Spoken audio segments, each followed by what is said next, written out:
Greetings of the day. Myself CA Hemant Karunia, Assistant Professor Sri Samliaji Government College Mandfia, District Chittorgarh. Dear students, आज हम लोग BCom first year financial accounting की पहली class, जिसमें हम लोग अकाउंटिंग की डेफिनेशन और इसके इंट्रोडक्शन की बात करेंगे। अकाउंटिंग कॉमर्स विषय का सबसे इंपॉर्टेंट विषय माना जाता है, कॉमर्स संकाय का। Accounting, taxation, cost accounting, management accounting, ये हमारे कॉमर्स के ऐसे प्रैक्टिकल न्यूमेरिकल सब्जेक्ट हैं जिन्हें पढ़ने के बाद एक व्यक्ति कमाने योग्य बन सकता है, बनता है। तो आइए अकाउंटिंग के इंट्रोडक्शन को हम लोग स्टडी करते हैं। मैं आपको हिंदी में एक्सप्लेन कर रहा हूँ, माना कि मैटर जो है वो इंग्लिश में टाइप्ड है, पर जब भी हम लोग हमारी क्लासेस में मिलेंगे तब इसके बारे में हिंदी में, क्योंकि बुक्स में अवेलेबल होगा, तो आप लोग इसे अच्छे से समझ पाएंगे, वहाँ से भी आप पढ़ पाएंगे। अभी जब मैं आपको इंग्लिश वर्जन बता रहा हूँ तो इसका पूरा हिंदी आपको एक्सप्लेन कर रहा हूँ, आपको काफ़ी फायदेमंद रहेगा। तो आइए बात करते हैं अकाउंटिंग डेफिनेशन की। सबसे पहला है, American institute of certified public accountants द्वारा दी गई परिभाषा अकाउंटिंग की सर्वमान्य है, सबसे सटीक परिभाषा दी गई है। क्या परिभाषा दी है, देखिए पढ़िए। The art of recording, classifying and summarising in a significant manner and in terms of money transactions and events which are in part at least of financial character and interpreting the results thereof। देखिए, इस परिभाषा में जितने भी आप transaction करते हैं, आपने 11th-12th में अकाउंट्स पढ़ी है, आप जर्नल बनाते हैं, लेजर बनाते हैं, फाइनल अकाउंट बनाते हैं, जितने भी अवधारणाएं, परंपराएं और अन्य नियम आपने सीखे हैं, वो इस परिभाषा को प्रतिबिंबित करते हैं। जैसे हम सबसे पहले बात करते हैं, पहला शब्द अगर हम ध्यान दें, द आर्ट। द आर्ट का मतलब है, अकाउंटिंग एक कला है। कला कैसे है? जब आप अकाउंटिंग करते हैं तो विभिन्न फॉर्मेट्स का उपयोग करते हैं। जब आप अकाउंटिंग जर्नल एंट्री बनाते हैं तो उसको लिखने का एक निश्चित तरीका होता है। आप डेबिट को पहली लाइन में लिखते हैं, क्रेडिट को नीचे की लाइन में लिखते हैं, उसके बाद नरेशन लिखते हैं। ये एक अकाउंटिंग लैंग्वेज है जो एक निश्चित पुराने समय से, लुकास पेसियोली के समय से चली आ रही है, इस वजह से इसे आर्ट कहा गया है। इसके बाद अगर हम आगे की बात करें तो accounting is the art of recording. Journal आपने सुना ही है। सर्वप्रथम प्रत्येक बिजनेसमैन को, प्रत्येक सर्विस प्रोवाइडर को अपने व्यवहारों को, अपने व्यावहारिक लेन देनों को अपनी पहली किसी पुस्तक में लिखना होता है। एक समय आधार पर उसे नोट करता है।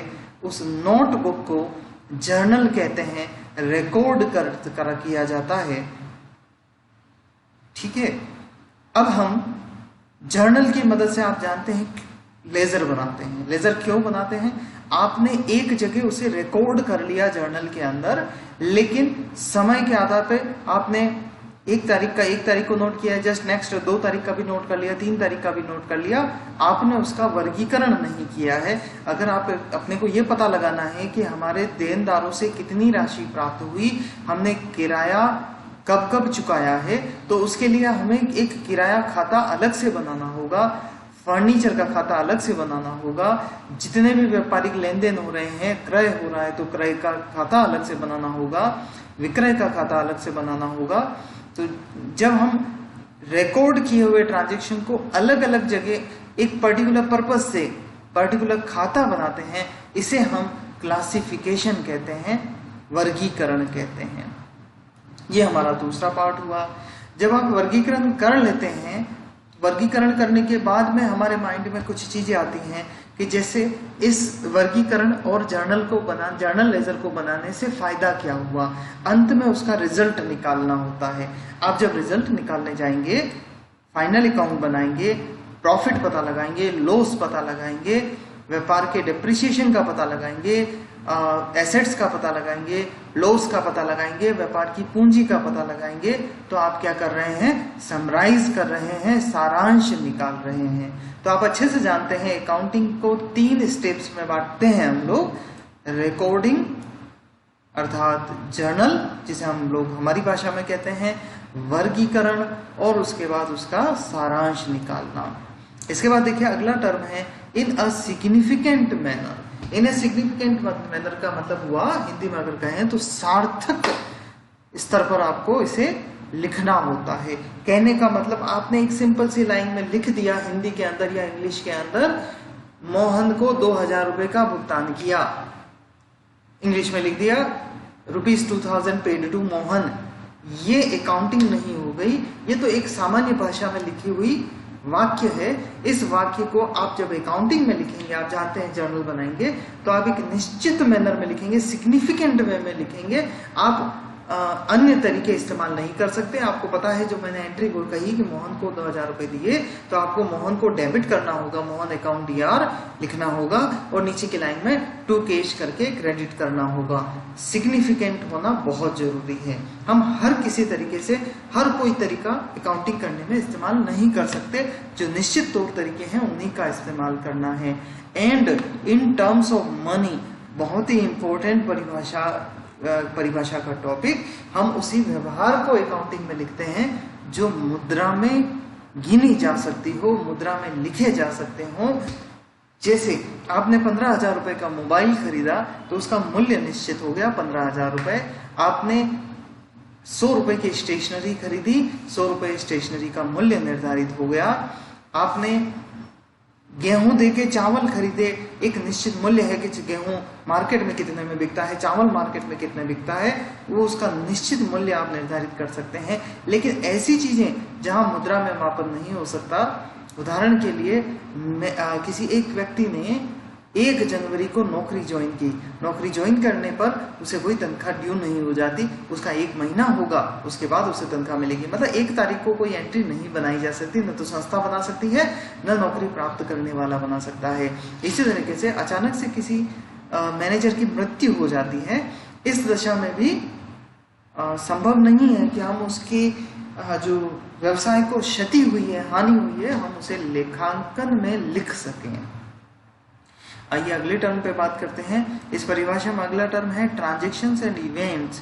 ये भी बहुत इंपॉर्टेंट बात है, कई बार कॉमर्स के विद्यार्थियों को पता नहीं होता ट्रांजैक्शन का अर्थ क्या है, इवेंट्स का अर्थ क्या है। ट्रांजैक्शन मतलब व्यवहार, लेन देन, तथा जब हम इवेंट की बात करते हैं तो इसका अर्थ है घटना। लेन देन का मतलब है आप एक चीज प्राप्त करेंगे, दूसरी चीज देंगे, या किसी व्यक्ति से आप कोई ट्रांजैक्शन कर रहे हैं तो वहां डेबिट और क्रेडिट दोनों संभव हैं। जैसे मोहन को 2000 रुपए दिए तो आपने मोहन को डेबिट कर दिया, कैश को क्रेडिट कर दिया। फर्नीचर खरीदा, फर्नीचर आएगा, नकद जाएगा, ये आपके लिए ट्रांजैक्शंस हुए। लेकिन जब आप किसी तरीके की घटना की बात करते हैं, आग लग गई, चोरी हो गई, ये घटना है, ये लॉस को जनरेट करा रही है या प्रॉफिट को जनरेट करा रही है, इन्हें हम घटनाएं कहते हैं। जैसे आग लग गई, माल नष्ट हो गया, माल तो चला गया, लेकिन अब दूसरा कोई मतलब आने वाली चीज नहीं है, न ही कोई व्यक्ति है यहाँ पर, तो इसे हम इवेंट की परिभाषा में कहेंगे। और उसके बाद अंत में लिखा in a part of at least financial character, इसे वित्तीय कैरेक्टर होना उसका ट्रांजैक्शन का बहुत जरूरी है। और इन सभी टर्म्स के होने के बाद अंत में अपने रिजल्ट को वेरीफाई करना होता है, अपने रिजल्ट को देखना होता है, अपने रिजल्ट का इंटरप्रिटेशन निकालना होता है। तो अकाउंटिंग के एट्रीब्यूट्स की बात करते हैं, अकाउंटिंग की विशेषताओं की बात करते हैं कि अकाउंटिंग में जब आप लेखा करते हैं तो उसमें क्या क्या चीज़ें होनी चाहिए, क्या क्या चीज़ें होती हैं। तो सबसे पहले हम लोग जानते हैं कि फाइनेंशियल ट्रांजैक्शन होना चाहिए, वित्तीय व्यवहार होना चाहिए। मनी टर्म्स में जिन व्यवहारों को हम लोग लिख सकते हैं, जिन घटनाओं को हम लोग लिख सकते हैं, उन्हें ही हम हमारी अकाउंटिंग बुक्स में लिखते हैं।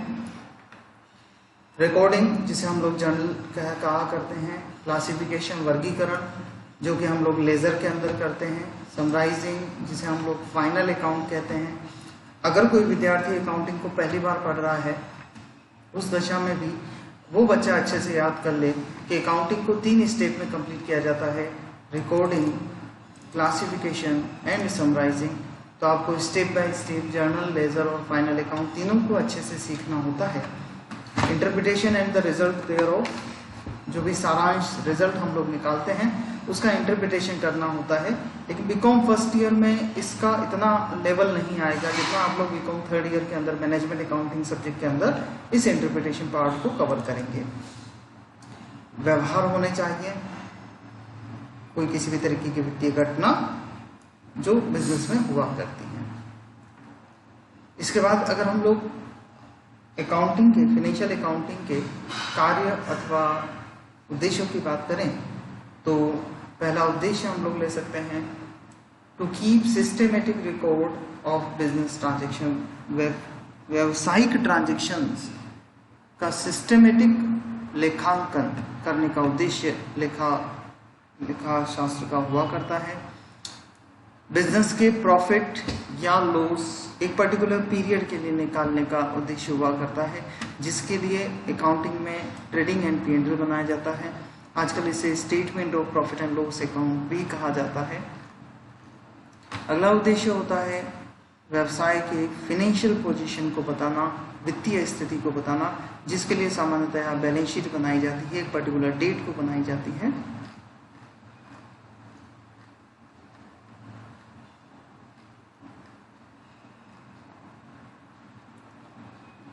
इसके बाद अगर हम लोग ये देखें, इस टॉपिक को हम लोग छोड़ देते हैं, अभी यहाँ पे बात करते हैं। अकाउंटिंग की 3 ब्रांचेस बताई गई हैं।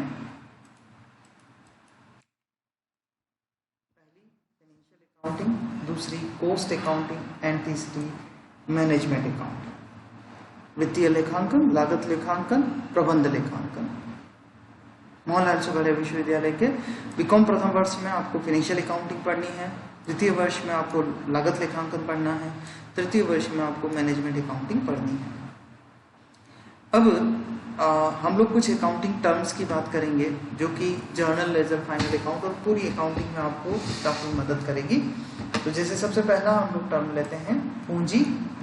पूंजी का मतलब है एक व्यवसायी द्वारा व्यवसाय में लगाई गई राशि, विनियोग की गई राशि।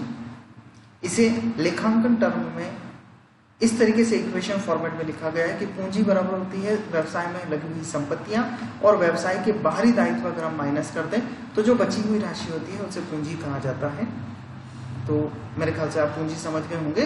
व्यवसायी द्वारा व्यवसाय में लगाई गई विनियोजित राशि को हम लोग पूंजी कहते हैं। अब आते हैं दायित्व पे। दायित्व का मतलब है it refers to the amount which the firm owes to outsider that is exceeding the proprietors।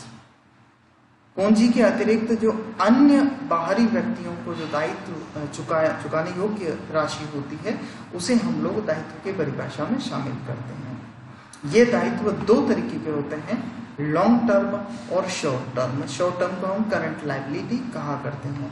Long term जैसे बैंक लोन हो गया, डिबेंचर हो गए, इन्हें हम लोग लॉन्ग टर्म की परिभाषा में शामिल करते हैं।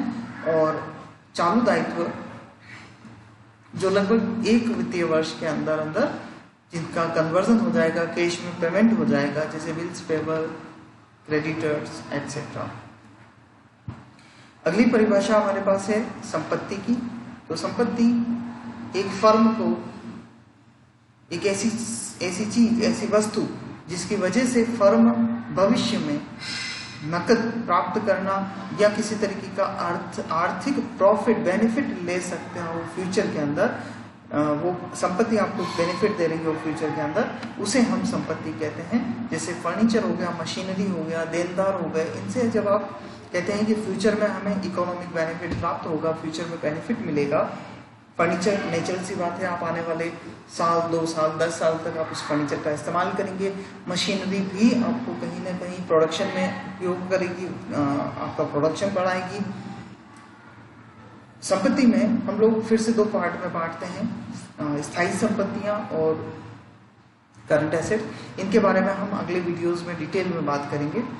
अगला हमारे पास जो टर्म है वो है revenue, the amount which as a result of operations is added to the capital. As a result of operations, इस शब्द पे आपको ध्यान देना होगा।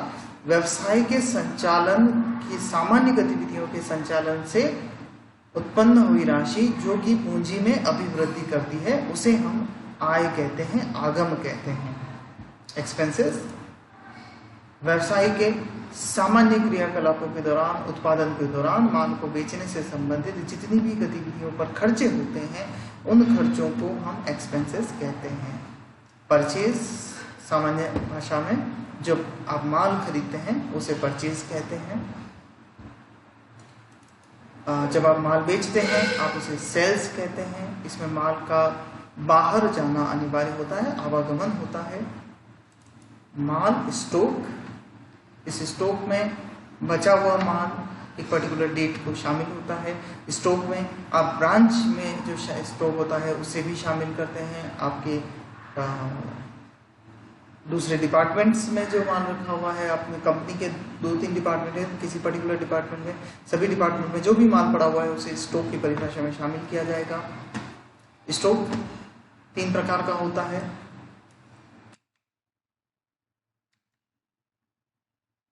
स्टॉक ऑफ रॉ मटेरियल, कच्चा माल, stock of work in progress, stock of finished goods. कच्चा माल, अर्धनिर्मित माल और निर्मित माल। कच्चा माल, माल के उत्पादन से पहले की जो कच्ची सामग्री खरीदी जाती है उत्पादन के दौरान, उसे हम कच्चा माल कहते हैं। माल बन रहा है, इन प्रोसेस है, उसे हम वर्क इन प्रोग्रेस कहते हैं। और माल निर्मित होने के बाद जब शोरूम में शिफ्ट कर लिया जाता है, जो निर्मित माल है उसे हम फिनिश्ड गुड्स कहते हैं। अगली परिभाषा हमारे पास है डेटर्स की। देनदार, जिन व्यक्तियों से फर्म को राशि प्राप्त करनी है उन्हें हम देनदार कहते हैं। जिन व्यक्तियों को माल के खरीदने के कारण राशि वापस चुकानी है, भुगतान करना है, उन्हें हम लेनदार कहते हैं, क्रेडिटर्स कहते हैं। व्यवसाय में होने वाली हानियां, अगली टर्म, जिसकी वजह से किसी भी प्रकार का बेनिफिट न तो वर्तमान में होना है न ही फ्यूचर में होना है। अगला नंबर है डिस्काउंट का बट्टा। बट्टा 2 तरीके का पाया जाता है, trade discount and cash discount. माल के खरीदते और बेचते समय जो डिस्काउंट दिया जाता है उसे हम व्यापारिक बट्टा कहते हैं, ट्रेड डिस्काउंट कहते हैं। माल, माफ कीजिएगा, नकद लेन देन के समय ग्राहक से प्राप्त भुगतान या लेनदार को भुगतान करते समय जो डिस्काउंट दिया जाता है उसे हम कैश डिस्काउंट कहते हैं। इनके अंतर के बारे में हम लोग आने वाले वीडियोस में डिटेल में और डिस्कस करेंगे। आज के लिए इतना ही। Thank you.